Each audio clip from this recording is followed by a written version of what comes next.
Mayweather fought Pacquiao when he was over the hill, but I'm older than Pacquiao. And then they say, oh, he fought Dela Hoya when Dela Hoya was over the hill. We both was in our 30s at the same time. Then they say, oh, he didn't fight Canelo at the right time. Well, Canelo, I was almost 40. Canelo is the same age that Devin Haney is at right now. These are the things that, that these media and these people write about. When y'all write, y'all really got to know the sport. That's the myth, the legend, the one and only Floyd Mayweather pointing out the fact that when he fought Canelo Alvarez was the same age as Devin Haney today.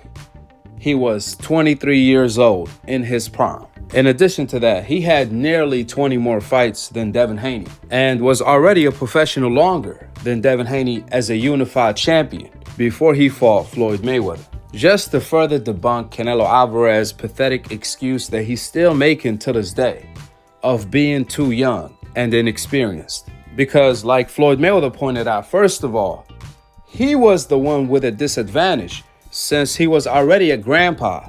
At 36 years old, he moved up to his 5th weight division and destroyed Canelo Alvarez worse than anyone else did. To this day, Floyd wasn't just a grandpa, he was also 15 pounds smaller than Canelo.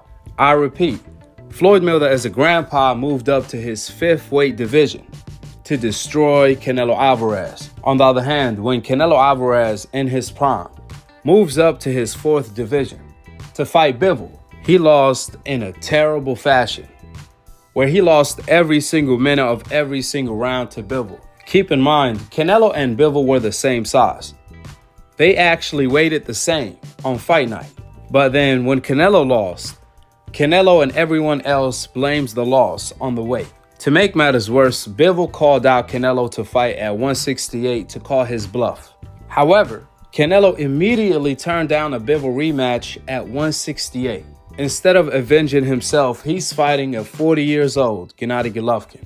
But the irony of it all, when Canelo in his prime moves up to his 4th weight division to fight a small light heavyweight in Bivol and loses every single round, they want to make an excuse and blame the loss on the weight. But then with the same breath, they discredit a 36 years old grandpa little Floyd Mayweather when he moved up to his 5th weight division and destroyed a prime 23 years old Canelo Alvarez who was 43-0, a unified champion, a bully in his weight, who outweighed Floyd 15 pounds naturally. But none of that mattered because skills pay the bills, not excuses. Just to point out the direct hypocrisy by Canelo Alvarez and old media. Like Floyd Mayweather said, when Floyd tried to fight Pacquiao in his prime, in 2009, Pacquiao turned down a 50-50 offer because of a steroid test. Pacquiao turned down the fight and ducked Floyd Mayweather in his prime. Then 5 years later, finally, Pacquiao agreed to the test. And when he did, the fight happened. However, they blamed the fight not happening on time on Floyd Mayweather, not Pacquiao. And they said Floyd was trying to age Pacquiao out when Floyd is older than Pacquiao. You really can't make this up. Better yet, Pacquiao, right after he lost to Floyd, he dominated Timothy Bradley more than ever. Then 5 years later, he beat Keith Thurman in his prime, just to debunk old media pathetic excuses even more. Nevertheless, back to Canelo Alvarez. Old media said that Canelo, at 23 years old with 43 fights as a unified champion, with 8 years pro experience, was too young when he fought Floyd Mayweather. But ironically, Devin Haney at 23 years old is the undisputed lightweight champion of the world. A fighter who punked Lomachenko at 20 years old and took his lunch money, aka his WBC title. You have the greatest of all time, Muhammad Ali. At 22 years old, he was the undisputed heavyweight champion of the world. You also have the baddest man on the planet, Mike Tyson. He was the undisputed heavyweight champion of the world at 21 years old.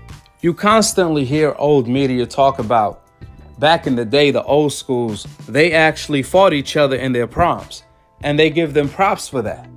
Like the Sugar Ray Leonard versus Hearns, so on and so forth. But do you guys know, both Sugar Ray Leonard and Tommy Hearns were in their early 20s when they fought each other?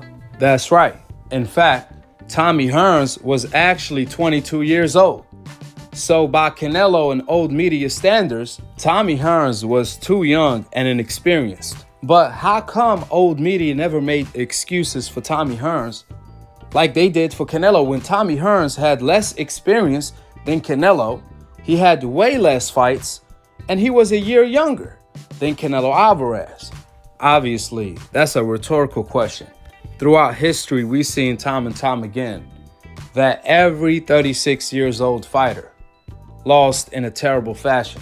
From Sugar Ray Leonard losing to Camacho, a fighter he would have smoked in his prime, to Muhammad Ali losing to Larry Holmes, to Roy Jones getting knocked out. But when Floyd Mayweather at 36 years old, he does the impossible and dominates Canelo Alvarez, a fighter in his prime, like no other. Old media actually finds a way and turn around to criticize Floyd. After we've seen Oscar De La Hoya at 23 years old, the same age as Canelo when he fought Floyd Mayweather. We've seen Oscar De La Hoya fight the Chavez Sr., the legend, at 33 years old. Oscar De La Hoya TKO Chavez with ease. That's what Canelo was supposed to do. Instead, he ended up embarrassing himself. Like Floyd Mayweather told Oscar De La Hoya, "You build him, and I'm gonna knock him down.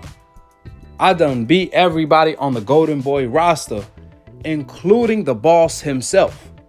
See, Floyd already beat the boss level. Floyd already beat Oscar De La Hoya, Hernandez, Marquez, Pacquiao. What the heck did y'all think Canelo was gonna do? Floyd told y'all he was a cakewalk. He was easy work. Canelo was never gonna be ready to fight Floyd. Canelo is only known for losing to Floyd. That's his ticket to the Hall of Fame. Canelo was so discouraged after he lost to Floyd Mayweather that he created the NBF duck print. He's the pioneer of the NBF League in the sport of boxing, where he created the NBF Witness Protection franchise, only to lose to Bivol by accident. That was a mistaken ass whipping. Mostly everybody, Canelo was number one. Is Canelo still number one? No, I Is don't think. Bivol now on the pound for pound? This is what I don't understand. You have a guy that's looked upon as, oh, he's the number one fighter in the world, and then beat him, and where is he ranked at now? Yes, Why is he not on the pound for pound list when you look up? He whooped his ass by accident? This was a mistaken ass whooping? I'm confused. So, Do you guys notice this pattern? Every time old media pumps up a fighter on the hope list over Terrence Crawford on the pound for pound list and label him as the pound for pound king, shortly after, they get exposed and lose in a terrible fashion. From Kovalev to Roman Gonzalez to Lomachenko to Canelo. And this whole entire time, Crawford still remains supreme because he is truly the pound for pound king. With the facts being laid out, drop your thoughts in the comment section below, subscribe below, and click on the notification bell to be continued on the next episode of Akhi, TV. Peace, and I'm on to the next one.